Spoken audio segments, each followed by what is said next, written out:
안녕하세요. 11월 30일 라디오 금천 뉴스라인 시작하도록 하겠습니다. 네, 첫 번째 소식입니다. 민주주의 서울을 지키는 금천 시민행동이 발족을 했고요.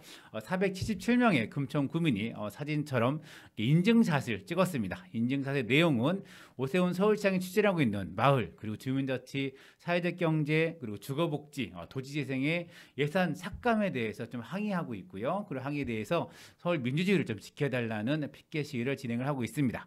그래서 이들은 내일이죠. 12월 1일 서울시 의회에서 기자회견을 갖고 이런 의견을 전달할 예정이라고 밝혔습니다.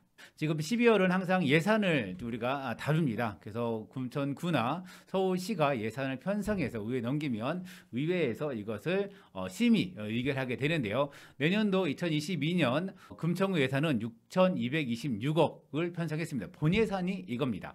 만약에 예를 들어서 작년 2020년 12월 같은 경우 확정이 되죠. 그러니까 2025년 예산은 작년 12월에 확정이 되는 겁니다. 그럴 때 보면은 작년 12월에 확정된 예산은 5,457억인데요. 이것이 계속 예산이 간주란 처리를 하게 됩니다. 그래서 21번의 간주 처리를 통해서 현재는 6,945억 8천만 원까지 지금 불어난 상황입니다. 그래서 처음에 본 예산에서 계속 늘어나고 있는 건데요. 이게 2020년에 같은 경우는 이 간주 처리를 총 35번을 진행했습니다. 그러면 지금 올해도 마찬가지로 지금 21번인데 앞으로 약 14번째 정도의 간주 처리가 진행될 거라고 예상을 하고, 그렇게 되면 일단 올해 총 예산은 7천억이 넘을 것으로 좀 예상이 됩니다. 더불어서 그럼 내년도 예산도 마찬가지인데요. 내년도 예산이 본 예산이 6,226억으로 올해 만약에 이것이 통과가 된다면 이런 간주 처리를 통해서 내년도 예산은 8천억이 넘지 않을까 예상을 좀 합니다. 금천구 예산이 어디에 쓰는지 한번 좀 들어보겠습니다. 가장 큰 부분은 바로 사회복지 분야인데요. 전체 3,192억 원으로요. 전체 예산의 51.3%를 차지합니다. 이게 전년 대비 13.9%가 좀 늘어난 금액인데요. 그 다음으로 좀 많이 쓰는 것이 문화관광 분야입니다. 226억을 좀 쓰고 있고요. 42.9%가 좀 증액이 됐습니다. 그 다음으로는 보건 분야가 38.1%가 증가해서 177억, 그리고 교육 분야가 188억인데요. 여기에는 금천 진로진학센터가 신축이 지금 되고 있고요. 그리고 평생학습관 건립도 지금 54억이 들여서 신축이 되고 있기 때문에 증가율이 좀 높아졌습니다. 좀 더 자세히 살펴보면 금천구 모바일 지역 화폐, 우리가 지금 지벨리 지역 상품권 이제 제로페이를 쓰는 거 여기가 33억 원이 좀 돈이 투여되고요. 그리고 현대시장 보행 환경 개선에 7억 원, 기업 지원에 16억 원, 금천 희망 일자리 사업에 포함한 공공 일자리 사업에 53억이 좀 들어갑니다. 금천형 일반찬 지원 사업에 3억이 좀 들어가고요. 그리고 좀 생활형 SOC 사업이라고 우리 건물을 좀 많이 짓고 있는데요. 그것도 좀 얘기를 좀 드리면 금천구 평생학습관이 지금 54억 좀 짓고 있습니다. 구 독산 이동 주민센터에 들어섭니다. 이것이 뭐 당초 좀 더 확대해서 좀 인근 건물을 매입해서 좀 더 규모를 가지고 이거를 올리려고 추진했었지만 건물 매입에 실패를 했습니다. 그래서 독산이동 주민센터 딱 그 부지만 해서 평생학습관이 좀 올라가고 있고요. 진로진학센터도 건립이 좀 예정되어 있고, 독산로 정신단지 구간, 그러니까 법원단지와 정문단지 사이에 있는 그 길에 지중화 사업, 올해 같은 경우는 법원단지 쪽에 지중화 사업이 진행되면서 나무가 다 뽑아져가지고 논란이 됐었는데요. 그 구간이 이제는 정문단지 구간으로 진행을 합니다. 내년에 그래서 39억이 되고 있고요. 가산동의 공원 조성, 그리고 금빛공원이 열린광장 조성인데, 금빛공원이 사실 공원이긴 하지만 무대도 있습니다. 공연도 할 수가 있게 되어 있는데 인근 주민들의 민원이 너무 심해서 공연을 거의 하지 못합니다. 그래서 이거를 바꾸기 위한 공사가 진행이 될 예정이고요. 그리고 시흥 계곡의 공원 조성에 6억 원, 그리고 목화 어린이공원의 재조성에 7억 원, 그리고 독산 이동 마을공원 지하주차장 건설에 일단은 16억이 좀 들어갈 거고요. 앞으로 돈이 더 들어갈 것 같긴 한데요. 설계비로 좀 이해가 됩니다. 그리고 금천구리 가단도서관 리모델링에 21억이 들어가고요. 벚꽃로 이동 편의시설 설치에 7억 원이 지금 산정되어 있습니다. 좀 핵심적으로는 보건소가 또 확대 개편됩니다. 일단 코로나19가 지금도 계속 확산되고 있긴 한데 이 백신 접종에 40억을 담보를 하고 있고요. 감염과 관리체 구축 운영에 19억을 확보를 했고 보건소에서 현재는 3개 부서가 되어 있는데 이거를 4개 부서로 확대 개편하는 구성안이 올라와 있습니다. 그리고 좀 더불어서 이제 도시재생이나 아니면 이제 주택 재개발 관련해서 재개발 정비계획 수립 용역이 3억 원, 그리고 소규모 주택 정비 관리 계획 수립 용역이 6억 원, 그리고 공공 디자인 진행 계획 수립에 2억 원이 각각 좀 편성되어 있습니다. 문화예산의 사업도 좀 보는데요. 그 금천 문화재단 사업이 좀 확대되는 것 같습니다. 48억 원이 좀 지원에 좀 들어가 있고요. 그리고 뮤지컬 센터가 지금 개관을 했습니다. 제가 얼마 전에 개관식을 했는데요. 요거 운영하는데 7억 원이 좀 편성이 되어 있습니다. 그리고 올해 하지 못했던, 작년에도 못했던 정조대왕 능행차 및 구민체육대회에 2억 원을 좀 편성을 했고요. 그리고 문화원을 통해서 다양한 축제 개최 1억 원이 좀 편성이 되어 있습니다. 금천구 의회에 금천구청이 예산을 편성을 해서 올렸습니다.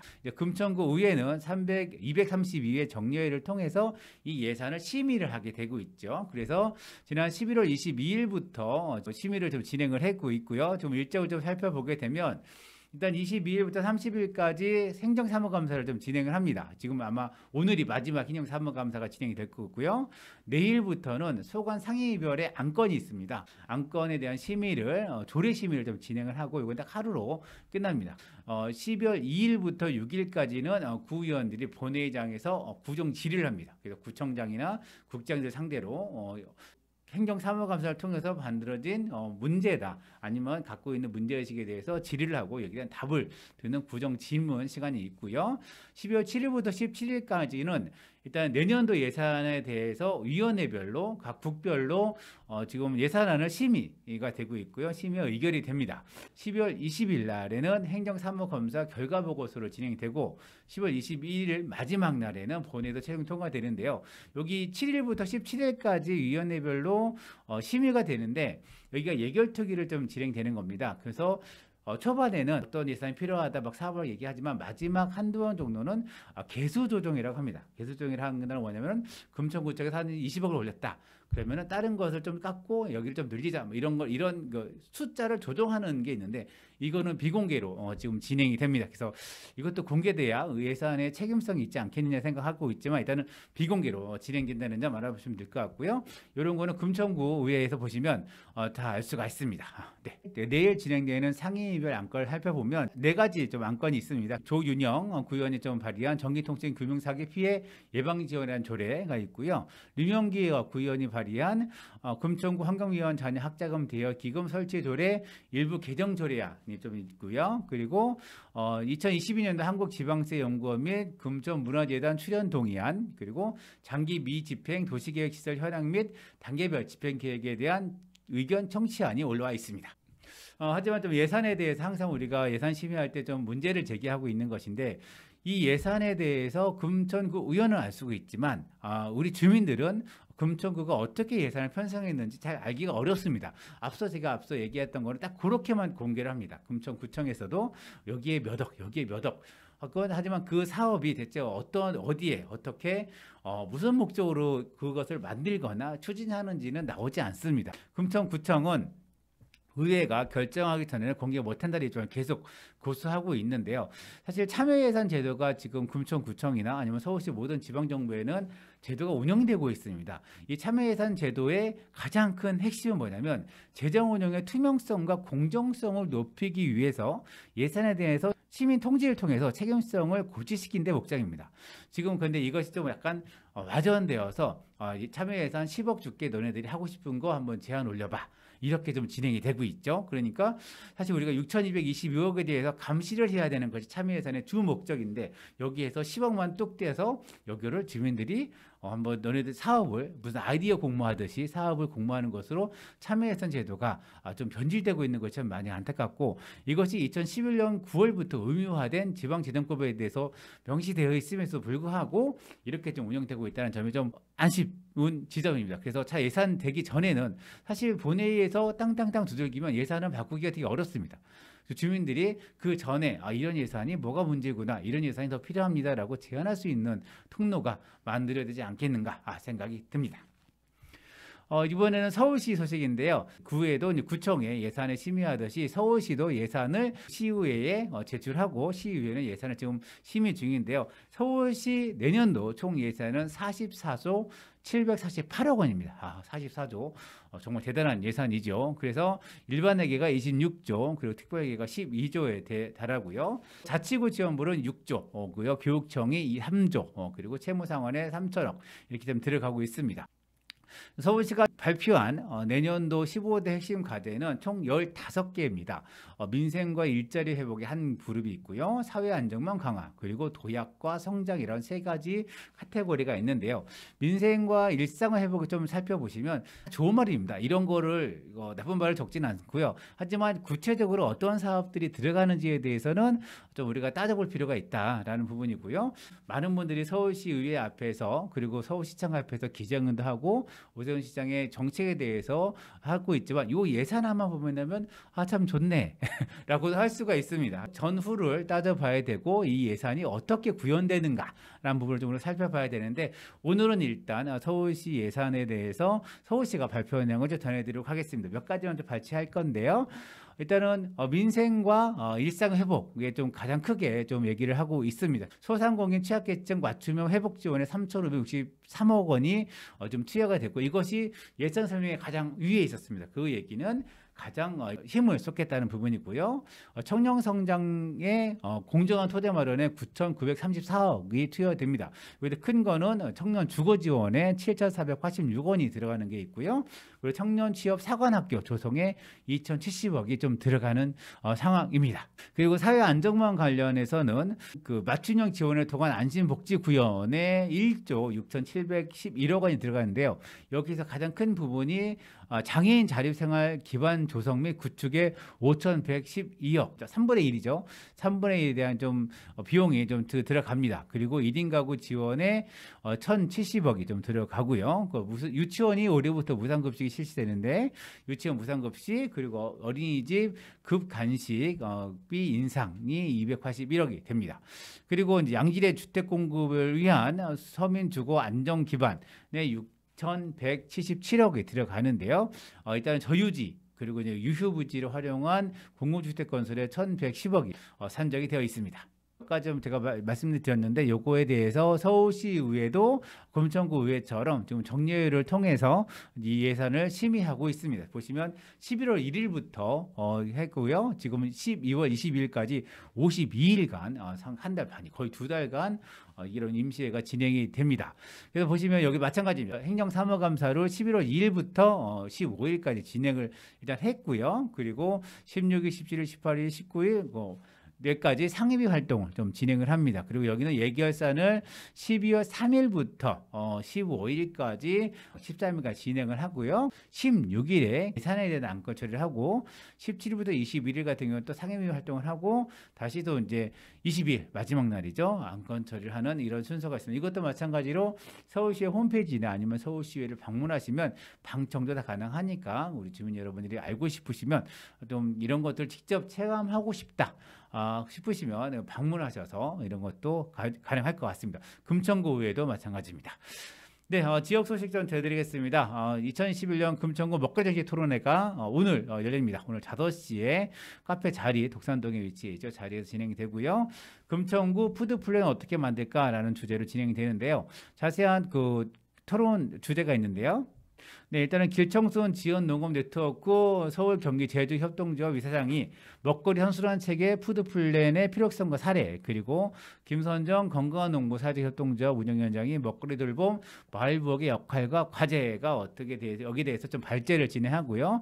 토론 자료는 일단은 안지성 공관장 대표가 청소년들을 만나면서 느끼는 먹거리의 문제 그리고 궁극의 먹거리 돌봄 체계의 필요성과 현실이 어떤지 그리고 지역사회 먹거리 체계 고민 누가 고민할까 이런 것들에 대해서 다루는 자리입니다. 사실 아이들에게 건강한 먹거리로 튼튼한 몸으로 자라게 만드는 것은 어른들의 몫이죠. 그래서 이 토론에 대해서 유튜브도 생중계하니까 꼭 보시면 좋을 것 같습니다. 그리고 이제 이번에는 그 전시 하나 알려드리겠습니다. 금천 마을공동지원센터가 12월 1일부터 31일까지 진행하는 전시인데요. 마을자치 기록전 안녕 마을 재난과 공동체라는 주제로 전시를 합니다. 코로나 시대에서 마을에 살아가는 우리들이 서로에게 안녕을 묻고 확인해보자는 그런 의도로 전시를 만들었다고 하고요. 익숙한 인사죠. 안녕, 그리고 안녕, 뭐 기원, 마주침, 이별의 의미로 제안하는 것이 안녕인데요. 이런 것을 복합적으로 담은 주제라고 합니다. 그래서 12월 1일부터는 일단 오후 2시에 작가가 직접 작품을 읽어주는 프로그램을 진행하고 12월 6일부터 9일까지는 작가와 함께하는 워크숍, 박영인 작가와 업사이클링 북 바인딩, 그리고 최희자 작가와 도자기로 만드는 집, 김영주 작가와 아크릴화 프로그램이 예정되어 있는데요. 이걸 사전에 신청을 하셔야 됩니다. 이거는 금천구 마을공동체 지원센터로 신청하시면 접수가 될 것 같습니다. 이게 바로 그 포스터인데요. 포스터도 예쁩니다. 마을 X 자치 기록관 11월 30일부터 12월 31일 하루 늦춰졌습니다. 12월 1일부터 진행되고요. 여기로 문의하시면 됩니다. 그리고 금천구가 오늘 하는 포럼 하나 더 있는데요. 오늘 2시 30분부터 금천구청 대강당에서는 책 읽는 사람들이 만드는 도시, 전국 책 읽는 도시 협의회 포럼이 진행이 됩니다. 금천구가 전국 책 읽는 도시 협의회 회장 도시입니다. 그리고 금천구청장이 그 협의 회장을 또 맡고 있죠. 그래서 오늘 포럼에서는 도시의 역량 강화를 위한 도서 정책 그걸 좀 공유를 하고 위드 코로나 시대에 책 읽는 문화 확산 등 도서 정책 방향을 좀 고민하고 책 읽는 사람들이 만드는 도시를 주제로 기조 강연 그리고 주제 발표 종합 토론이 만들어집니다. 이 토론은 금천구청 유튜브로 생중계를 하고 있으니까 보시면 좋을 것 같고요. 이후에라도 시간 되시면 함께 보시면 좋을 것 같습니다. 이번에는 독산 일동 분소지역 소식인데요. 어르신에게 주거와 복지, 의료를 원스톱으로 한 번에 해결할 수 있는 고령자 복지주택을 짓는다고 합니다. 일단 독산동 13단지죠. 13단지에서 추진되고 있는데요. 지하 1층에 지상 7층, 그 연면적 2,430제곱미터 규모로 건축이 됩니다. 그래서 복지시설 공동 그룹홈이죠. 그룹홈으로 운영이 되고요. 1층에는 독산 일동 주민센터 민원분소가 들어서고 2층과 3층은 보건지소가 들어섭니다. 그리고 4층과 5층에는 데이케어 센터가 들어오고 6, 7층에는 수용 맞춤형 공공임대주택이 들어섭니다. 아마 지금 하안동 지역에 지금 분소 지역에서 아마 들었지 않을까 생각이 드는데요. 내년도 2월에 착공을 하고요. 2023년에 준공을 목표로 하고 있습니다. 그래서 지난 11월 25일 한국토지주택공사와 업무 및 사업비 분담 그리고 건물의 소유 관리 등 협약을 좀 체결을 했고요. 이제 이 사업은 지난 3월에 국토교통부 고령자 복지주택 공모가 있었고 여기에 금천구가 선정이 됐습니다. 그래서 10월 달에는 실시 설계를 완료했고 이제 2월 달에 착공에 들어간다는 이야기입니다. 이렇게 좀 주검도가 만들어지고 있습니다. 이런 형태로 복합 어르신 위한 복지센터가 만들어질 거라서 이후에 좀 새로운 복지 모델이 되지 않을까 싶습니다. 이번에는 그 독산 3동 소식입니다. 독산 3동에 위치해 있는 저소득 어르신 급식 지원 시설이죠. 살구 여성회가 운영하고 있는 따뜻한 밥집이 롯데건설의 후원으로 새롭게 탈바꿈을 했다고 합니다. 롯데건설은 봉사기금 6천만 원을 들여서요. 도배 타일, 주방, 냉장고 싹 고쳐주신 것 같습니다. 그래서 급식 제공도 필요한 식자재도 함께 공급해줬고요. 박영희 센터장은 일단은 편리하고 안전해진 환경 덕분에 어르신들에게 더 맛있고 건강한 식사를 들 수 있게 돼서 정말 기쁘다라고 밝혔는데 저도 한번 여기 가봤는데 좀 열악하긴 합니다. 열악하긴 하지만 어르신들에게는 정말 소중한 공간이고 하루에 한 끼를 드시는 분들이 많이 있습니다. 거기서 받아가는 식사로 하루를 연명하시는 많이 있는데 그분들에게 정말 소중한 공간이었고 여기시 좀 더 많은 후원과 많은 마음들이 모여서 이 어르신들에게 따뜻한 밥이 전달했으면 좋겠습니다. 축하드립니다. 오늘 라디오 금천 뉴스라인이 만든 뉴스는 여기까지입니다. 뉴스라인은 라디오 금천과 마을신문 금천이 함께 만들고요. 저는 진행의 이성호, 기술에는 김옥용, 신선선 PD가 함께했습니다. 감사합니다.